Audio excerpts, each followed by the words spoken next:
We only use grade A yellow corn, which comes from Indiana, Kentucky, Illinois, and also some from Alabama and Tennessee. Now our barley malt comes from North Dakota, South Dakota, Minnesota, and our rye comes from Wisconsin. Now, the other ingredient we use is spring water. We have no sugars, no additives to our whiskey. A lot of folks around here call it health drink.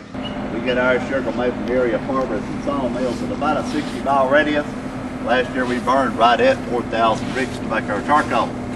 After it's burned, it's put in a container. Got them all off somewhere. Now that's basically what the charcoal looks like after it's through burning. Now one thing about sugar maple, doesn't have much of a taste.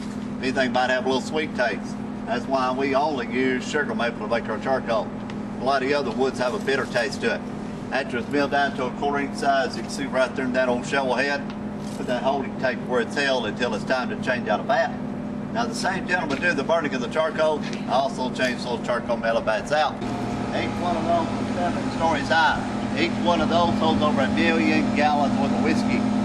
Now the U.S. government charges us $13.50 per gallon. So that one warehouse that represents over $13.5 million worth of federal tax has to be paid on that whiskey before it leaves this holler. By the time you pay local tax, state tax, and government tax, about 60% of what you buy in whiskey in the state is tax. It don't cost all that to make whiskey, just all that tax involved. Why we probably won't ever have prohibition again in the states.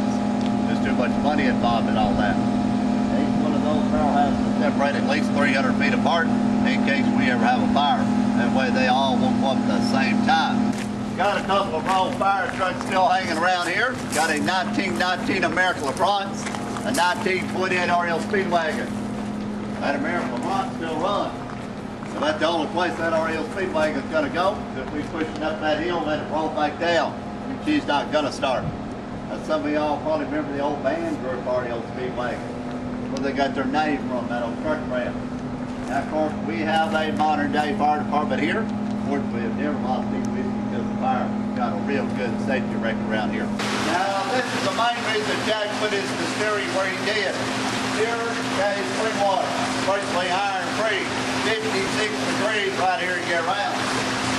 That cave goes back about a mile deep. We've got a concrete dam back there that dams up that water. We've got a pump, a filtration system back there that pumps that water out. That's the water we use to make our whiskey. Very important part of our whiskey making is this water. All our grain is railed into nearby Tullahoma, which is about 12 miles north of here. Comes from Oak Grain Company. At that time, this truck didn't use a heating at night. After it's brought down the mill, it's milled down to a cornmeal consistency. At that time, it's sent over the cooker where the spring water is added and the mash is cooked. About towards the steel house, huh? They say they used to find steels in the hills. On river, they look for a steel, get about 300 yards away, the trees start turning black. So if it may be still every once in a while, you might get caught because of that. After that mash has been fermented, pumped up on top of the steel where it's the steel. Now that's spent mash pumped up on top of the hill where it's sold to cattle farmers.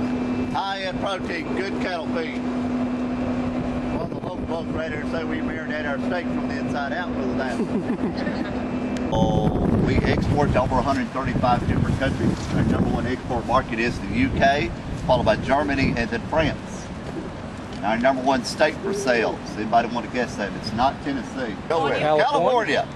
Oh, wow. Yeah, and I tell you how much California buys from us. If they are export market by themselves, that would be #2 in sales. That's how much they buy from us. Now, some industry know that about Green Label, Jack. Have you ever heard of Green Label? Yeah. We still bottle Green Label, limited production. Now, Green Label comes from the lower out of the barrel house. You don't get near as much change in season. Therefore, you get a whiskey that has more of a bite to it. Not near as smooth as Black Label. And it's still the same proof as Black Label, but it's a little bit lighter and a little bit cheaper in price. Now, our #1 state for sales in that is Texas. About half of what we sell in Green Label sold in Texas. And it's only sold in the continental USA and not sold in every market. Remember, it does have more of a bite to it, though. Now, just about everything you saw today was built after Prohibition. Now, Prohibition lasted almost 30 years in Tennessee. Now, Mr. Jack had already passed on by then. Mr. Lynn Botlow was 69 years old when he started rebuilding this place. And he took his hard-earned money, borrowed everything he could to get this place back into shape.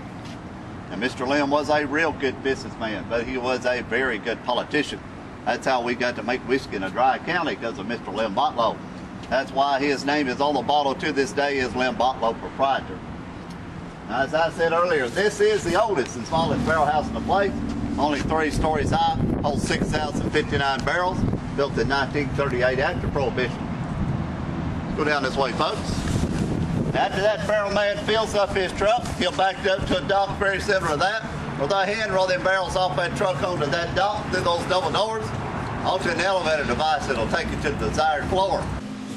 Now, shortly after Jack found a spring and purchased this land, they built this old office. They used this office for business till about the early 1950s. At that time, it went across the street and built a more modern office. And we use that office for business to this day. And that picture right up here, picture of Jasper Duke Daniel, better known as Jack. His nephew, Mr. Lynn Botlow, took over the distillery after Mr. Jack passed away.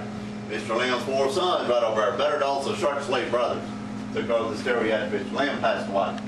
In the year 1956, when a company called Brown Foreman came down from Louisville, Kentucky, purchased the distillery for $20 million. Had a lot of money back in '56. They still are our parent company to this day, but we are their #1 brand. About 65% of what they sell is Jack Daniel whiskey. And they've got other brands such as Canadian Mist, Southern Comfort, Early Times, Old Forester. Got a couple of tequila brands, vodka brands, wine companies. You go to brownforeman.com, it'll show you every brand they bottle. There again, we are their #1 brand. And Mr. Lynn would always come in here early morning, open up this old safe before Jack could get here. Now, Jack decided to come to work early one day, tried to get this old safe open. Tried 3 or 4 times, finally lost his temper. Rare back kicked full of that old safe. Broke his big toe. Didn't do anything about it for a while. Finally went to the doctor. Infection had set in. Lost his big toe over it. Now, over the period of the next 6 years, Jack fought infection.